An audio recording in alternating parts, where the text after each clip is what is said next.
Hi there, folks. Thought I'd get a quick video update out of there because I'm pretty outraged at something that just happened. So, um, it was just yesterday that the IDF operated in the refugee camp in Jenin, lost one officer, and had 16 injured when an IED went off that had been planted for them. And the reason that Jenin has become such a nightmare for the IDF after, I'll remind you, they fought such a harsh battle there in the Second Intifada was because in 2022, the Palestinian Authority lost its grip on Jenin. There were a few reasons for that. One of them is PA corruption made it less popular. The other is that constant cuts to its funding had made it less effective. And there was the rising popularity of Hamas as well. But the IDF and the Israeli government made the terrible mistake at the time of not helping the Palestinian Authority retain Jenin. And they're paying for that now, and it's turned into a real strategic boondoggle. But the response of the Israeli government the same day, instead of learning anything from that mistake, has been to double down on it.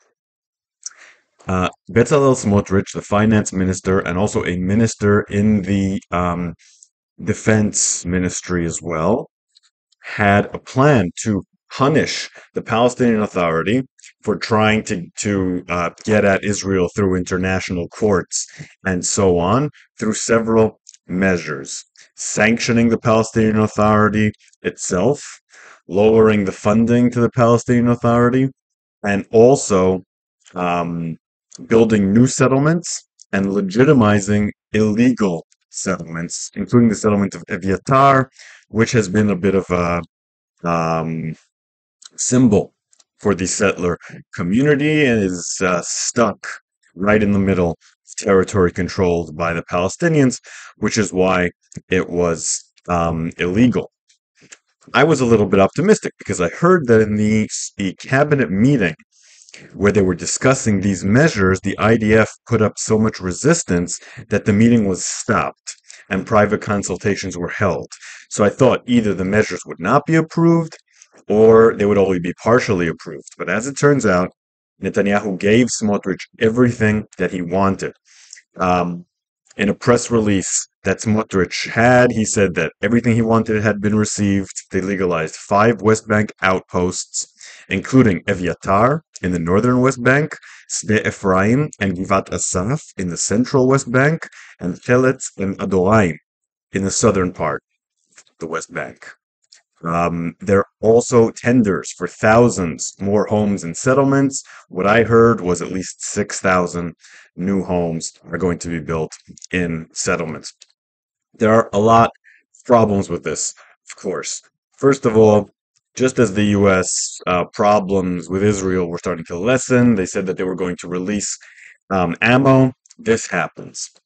Okay, the usual. We know that Netanyahu is not exactly trying to lessen tensions with Biden right now, which is a shame considering everything that's going on and that there could be war in the north soon. But it also will inflame the West Bank for sure. It's another show that the Palestinian Authority's more peaceful way of pursuing the interests of the Palestinians is failing, that it meets with harsh sanctions and pushback from Israel, while the Hamas way of fighting Israel has produced a lot of results. And of course, by building more settlements, that will inflame the West Bank population. That's one of the main things that concerns the population there. Another sanction that's going to happen is that they are going to make it more difficult for the residents of the West Bank to travel. That will also raise tensions there. So all this will further weaken the Palestinian Authority. Economic sanctions will further weaken the Palestinian Authority. And this is not a coincidence. Smotrich has said that his goal is to collapse the Palestinian Authority. And even though Netanyahu has said in private meetings that he doesn't think that's a good idea, he would rather give Smotrich what he wants than see the coalition end at this moment of great tension. And this is the wet dream of the folks in Iran. Just the other day in Amman, security forces found 2 caches of weapons and ammunition that were part of a massive attempt to infiltrate the West Bank, to turn the West Bank into the next version of Gaza. A report by the Palestinian Authority, also released in the Israeli media yesterday, said that within 1 year, the Hamas and Islamic Jihad forces in the West Bank will be able to fire rockets at Israel, just like Hamas is able to in Gaza. That will place Jerusalem in the line of fire and place Tel Aviv and Gush Dan in much closer proximity to fire. Now they could be facing it from two areas. And the elimination of the shooting from Gaza, which may or may not be temporary, will be made up for from the West Bank. Keep in mind where Israel is right now. It is nowhere near finishing the war in Gaza. The IDF says that that will take 18 months. And honestly, considering the current plan, that seems optimistic to me. It's about to start a war in Lebanon that it has no idea how it will end. And the West Bank may be on the verge of becoming the next Gaza. Israel is walking into a strategic three-front nightmare, knowingly and intentionally.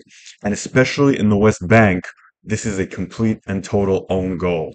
So when Israel is fighting in these three places against terrorists on the highest level imaginable and has no idea how to end it, don't be surprised that this happened. Israel walked into this while fully awake and aware.